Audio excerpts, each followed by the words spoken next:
ఆడవాళ్ళకి మీకు ప్రశ్న, బంగారము మీరు ఎందుకు వేసుకుంటారు? అలంకరణకు వేసుకుంటారు. దేనికది? అలంకరణకు. అలంకరించుకుంటారు కదా, అది అలంకరణకు కదా గుర్తు. సో బంగారం వేసుకోగానే ఉన్న అందం కాస్త ఇంకాస్త ఎక్కువ అవుతుంది. తగ్గుతుందంటే వేసుకుంటారమ్మా? వేసుకోరు కదా, పెరిగితేనే కదా వేసుకుంటారు. సో దేవుడు మీకు ఇచ్చిన రూపమునకు ఇంకా బంగారం ధరించుకొని మీరు అంత అలంకరించుకుని ఏమవుతుంది? అందముని ఇంకా పెంచుకోవడానికి ప్రయత్నం చేస్తూ ఉంటారు. ఇప్పుడు దీపస్తంభాన్ని దేంతో చేశారు? బంగారంతో చేశారు. అయితే ఆ దీపస్తంభాన్ని 20వ వచనంలో అర్థం ఏమనుకున్నాం? సంఘము అని అనుకున్నాం. ఇప్పుడు ఆ సంఘం దేంతో చేయబడింది? బంగారంతో చేయబడింది. అంటే దైవికమైన సంఘముగా అది పిలువబడుతుంది. దానితో అలంకరించబడింది. సంఘము దేంతో అలంకరించబడింది? బంగారముతో, అనగా దైవికమైన అంశాలతో అలంకరించబడింది.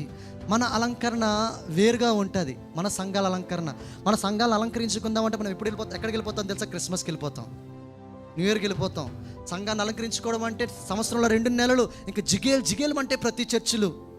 లాస్ట్ ఇయర్ చూపించారు ఈ బ్రదర్లు అందరూ కూడా. 30 అడుగులు, 40 అడుగులు, 50 అడుగులు స్టార్లు చేశారు. మనకు తెలిసిన అలంకరణ అది. కానీ దేవుడు చెప్పిన అలంకరణ అది కాదు. మనకు తెలిసిన అలంకరణ 2 నెలల తర్వాత మరలా పోతుంది. అది డబ్బులు ఖర్చు తప్ప ఒరిగేదేమీ లేదు. కానీ దేవుడు దేంతో అలంకరించుకోమంటున్నాడు తెలుసా?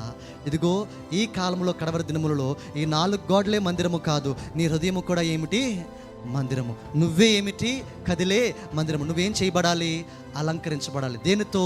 దైవికమైన లక్షణాలతో అలంకరించబడాలి. దేవునికి స్తోత్రం చెప్దాం. ఆ దైవికమైన లక్షణాలతో మనం అలంకరించబడితే మనము దీపస్తంభముగా పిలువబడతాం. దేవుని నామమున మహిమ కలుగును గాక.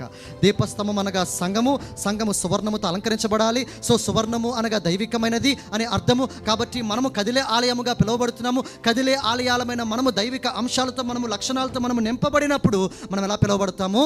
ఒక దీపస్తంభముగా పిలువబడతాం. దీపస్తంభం ఏమిస్తుంది? వెలుగునిస్తుంది. ఏమిస్తుంది? లైట్ని ఇస్తుంది. సో సంఘము ఏమివ్వాలి అంటే, నువ్వు సంఘముగా మారినప్పుడు, నీలో దైవిక లక్షణాలు ఉన్నప్పుడు నీ నుంచి ఏమి రావాలి? వెలుగు రావాలి. మరి ఇప్పుడు సంఘాలు ఎలా ఉన్నాయి? చాలా వరకు చీకటితో నిండిపోయాయి. సంఘము వెలుగు ఇవ్వటం లేదు కదా. సంఘములో ఉన్నటువంటి దైవజనుల్లోనే చీకటి, సంఘములో ఉన్నటువంటి సంఘ పెద్దల్లోనే చీకటి, సంఘములో ఉన్నటువంటి ప్రముఖుల్లోనే చీకటి, సంఘానికి వస్తున్న విశ్వాసుల్లోనే చీకటి. ఇంకా ఎంత చీకటితో నిండిపోతే సంఘం ఇంకా సమాజానికి ఎలా వెలుగునిస్తుంది? ఇవ్వడము అసాధ్యము. కానీ సంఘం ఏమివ్వాలి? వెలుగునివ్వాలి.